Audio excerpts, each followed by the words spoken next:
IPL 2027 സീസണിന് മുന്നോടിയായുള്ള താരലേലത്തിന് ഇനി 3 മാസത്തോളം ബാക്കിയുണ്ടെങ്കിലും ഏതൊക്കെ താരങ്ങളെ ഫ്രാഞ്ചൈസികൾ ട്രേഡ് ചെയ്യുമെന്ന് സംബന്ധിച്ച് ഇപ്പോഴും ചർച്ചകൾ വളരെയധികം സജീവമായി തന്നെ നിൽക്കുകയും ചെയ്യുന്നു. എല്ലാവരും വളരെയധികം ചിന്തിച്ചു തന്നെയാണ് ഇതിനെക്കുറിച്ച് ചർച്ച ചെയ്യുന്നത്.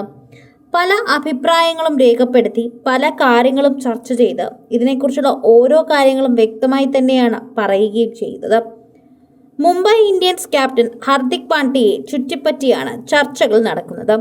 മുംബൈ സഞ്ജുവിനെ വിളിച്ചിരുന്നുവെന്നും സഞ്ജുവിന് വേണ്ടി കോടികൾ ഓഫർ ചെയ്തിട്ടുണ്ടെന്നും ആരും അറിയാത്ത രീതിയിൽ എല്ലാവരുടെയും പ്രീതി കൂടുതലും പിടിച്ചുപറ്റാൻ സാധിക്കുന്ന ഒരു അവസരം കൂടിയാണെന്ന് സഞ്ജുവിനോട് പറഞ്ഞു.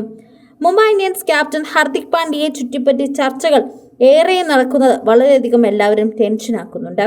Chennai Super Kings, Kolkata Knight Riders ഫ്രാഞ്ചൈസികൾക്ക് ഹർദിക്കിൽ താല്പര്യമുണ്ടെന്ന അഭ്യൂഹമുണ്ടെങ്കിലും സ്ഥിരീകരണം ഇതുവരെ ഉണ്ടായിട്ടില്ല.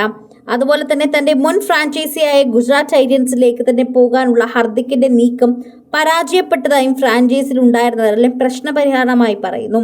ഇപ്പോഴത്തെ പുതിയ അഭ്യൂഹം സോഷ്യൽ മീഡിയയിൽ പ്രചരിക്കുന്നത് ഈ സഞ്ജു സാംസൺ മുംബൈ ഇന്ത്യൻസിലേക്ക് പോകുമെന്നുള്ള ആഗ്രഹം പ്രകടിപ്പിച്ചു കഴിഞ്ഞു എന്നതാണ്.